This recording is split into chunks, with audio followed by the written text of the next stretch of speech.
L'avocat de victimes des attentats du Bardo en Tunisie et du Bataclan à Paris, maître Philippe Deveul, dénonce la libération de complices des assassins grâce à un juge islamiste et à la complaisance du gouvernement tunisien. Analogie est faite avec l'état de la justice politisée de certains juges en France à l'aune de leurs intrusions lors des présidentielles, de violations flagrantes du droit, voire de l'illégalité manifeste, de pratiques impunies.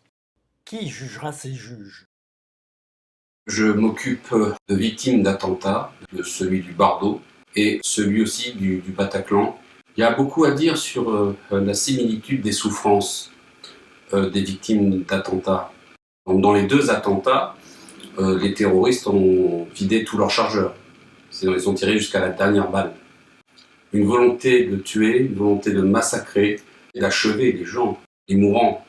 Historiquement, il faut comprendre que la France a quand même fait beaucoup pour les victimes du terrorisme en créant le FTJ, le Fonds de garantie pour les victimes du terrorisme, qui a été impulsé par Madame Françoise Audesky, elle-même victime des attentats dans les années 80 au Grand Véfour. Mais j'ai aussi rencontré beaucoup d'hypocrisie.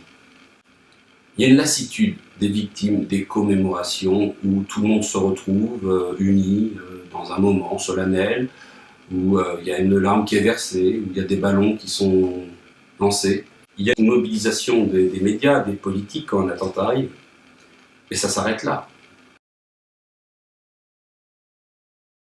Une chose que j'ai dénoncée, c'était le manquement sécuritaire. Je rappelle un peu, on est en 2015, Daesh est en pleine expansion en Syrie, en Irak, menace tous les États, quasiment tous les États, et toute la région méditerranéenne est exposée. Ces États qui sont à risque, pourquoi n'ont-ils pas fortifié leur sécurité? Le Bardo et le Parlement sont très proches, donc il y a évidemment de sécurité pour le Parlement, mais il n'y en avait pas pour le Bardo. J'étais surpris quand même de voir que les dirigeants tunisiens allaient demander des aides à la France sans demander de nouvelles de nos victimes.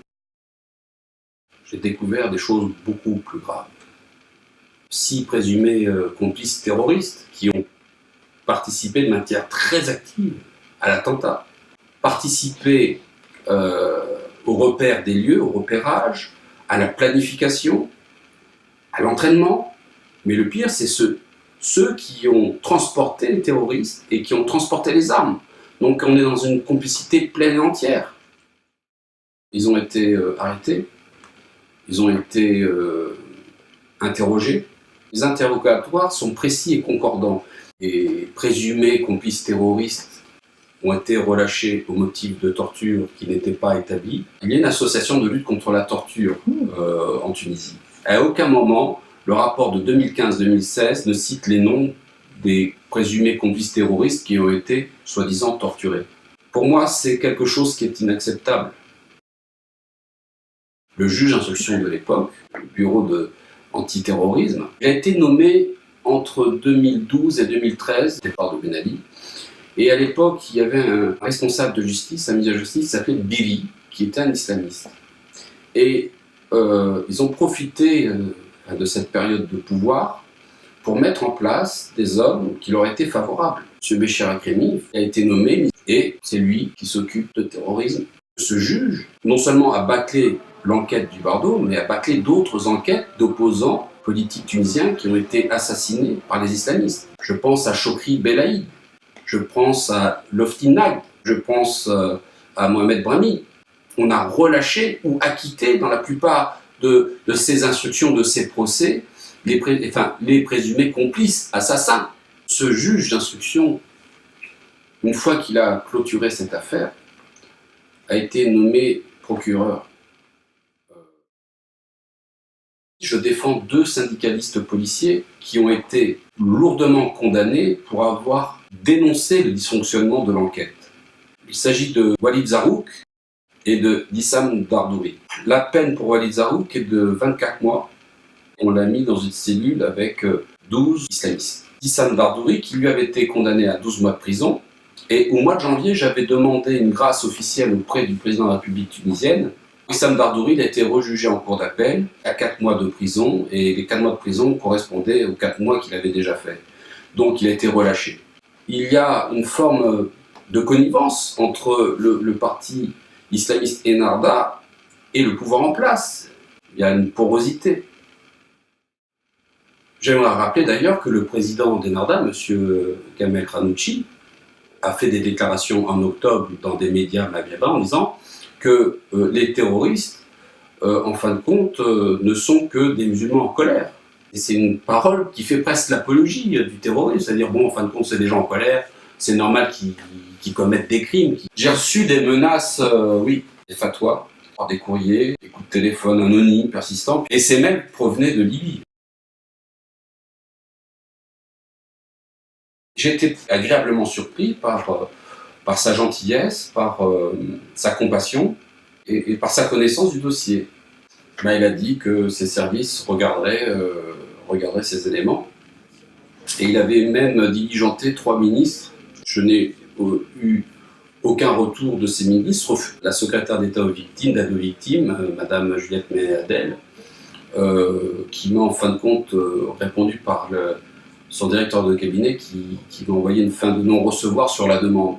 Il a dit il faut que la Tunisie sache que je vous ai reçu. Bon, ça maintenant ils le savent, mais rien n'a été fait. Il y a une grande déception. Alors, on peut faire un petit parallèle avec ce qui se passe aujourd'hui avec la justice en France. Si on vise l'article 3, l'article 5 de la Ve République, le président de la République est le garant des institutions. Dès lors que la justice ne respecte plus une certaine impartialité, c'est à lui de mettre un terme. Il aurait offert un emploi fictif à sa femme sur plusieurs années. C'est une affaire parlementaire. Une enquête parlementaire doit faire son travail d'enquête. À la suite de ça, on transmet le dossier à la justice, s'il y a lieu de poursuivre. Le parquet national financier, qui a été mis en place par Madame Taubira, et qui a nommé aussi le procureur qui est à la tête de ce PNF, a agi dans les 24 heures de la diffusion de l'article du Canard enchaîné. À titre d'exemple, M. Cahuzac a été inquiété plusieurs mois après ces révélations et ces aveux. Le pouvoir législatif a une certaine autonomie par rapport à la justice. Je ne comprends pas comment un juge peut rentrer comme ça au Parlement et faire des perquisitions sans avoir passé d'abord par une enquête parlementaire. On va divulguer des éléments de l'enquête qui sont protégés par le secret de l'enquête. Alors qui va divulguer ces éléments de l'enquête? C'est soit des policiers ou soit des magistrats. Une violation totale de nos principes fondamentaux du droit. À 1 mois de l'élection présidentielle, on ne peut pas nuire davantage à l'image d'un candidat dans une élection démocratique. Donc on est dans une sorte de folie judiciaire. Le gouvernement oppose les principes de la séparation des pouvoirs. Là, il y a immixtion d'un pouvoir sur un autre. Donc on abîme la démocratie.